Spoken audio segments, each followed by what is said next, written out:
Hey Crestwood, happy Wednesday, December 13th to you. What a beautiful day it is. The sun is shining. Boy, that feels like a bonus when we get to this time of year. So we will take every single ray of sun that God will give us and soak it up and use that to fuel us moving forward.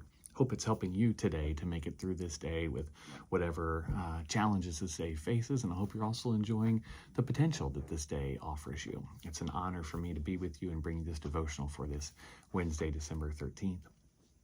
So today I'm thinking a lot about what the angel often says when he comes to visit one of the people who are participating in the Christmas story. And this was spurred by a conversation I had this morning at coffee with a church member, a friend who had been gone for a while, dealing with some personal issues, dealing with some challenges that often come up as we try to make our way through life. And recently had started attending again. So we were talking about that and the courage that it takes for someone to take that first step back into church, especially when you've been gone for a while. You know, you get out of the routine, and excuses and reasons can pile up as to not do it, and it's hard to take that first step back. And he talked a little bit about that and how one of the things that he wrestled with when he was facing the challenges in life was the fear, the fear of if I face this challenge, what's on the other side of that? I met with a couple earlier this week who are facing some health challenges in their family, and it's the fear of the unknown. Now that this is a part of their life, what does the future hold for them as a family? How do they deal with this? There's so much fear in not knowing what's coming next, what's going to happen. And that certainly made me think about Mary when the angel comes to her and begins with, "Do not be afraid." When the angel comes to Joseph to share the news about Mary's pregnancy and says, "Do not be afraid." Every time an angel appears to a human being, they start with, "Do not be afraid." Now, one of the reasons is because seeing an angel could be so overwhelming, so overpowering, that a person could almost be paralyzed by the glory and worried about what does this appearance mean. But the "do not be afraid" also often relates to what the angel is about to tell the person. Mary, do not be afraid because you have been blessed by God. Joseph, do not be afraid because your wife is going to have God's son. All the times the angels appear, they say, "Do not be afraid." I feel like I need to hear that message daily.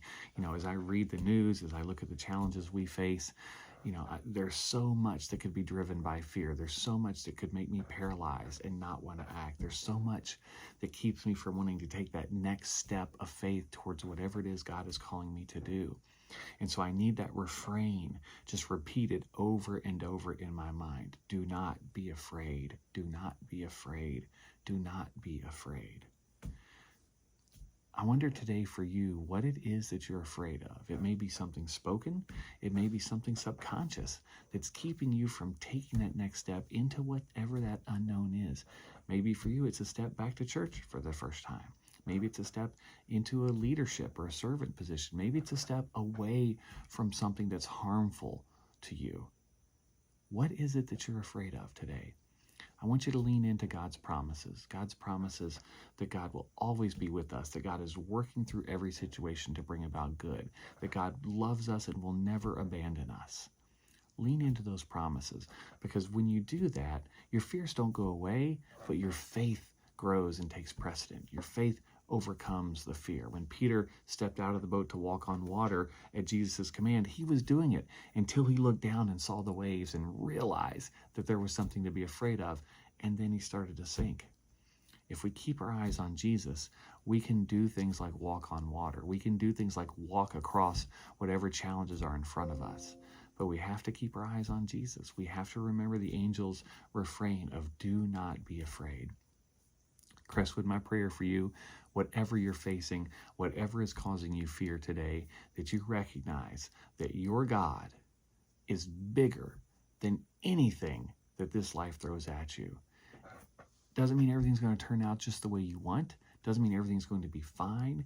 But with God beside you, through your weakness, God is made strong. And as the angel tells Mary, anything is possible with God. So I hope that gives you life today as you think about what your next step is your step towards something, your step away from something, whatever it is, remember God walks that journey with you.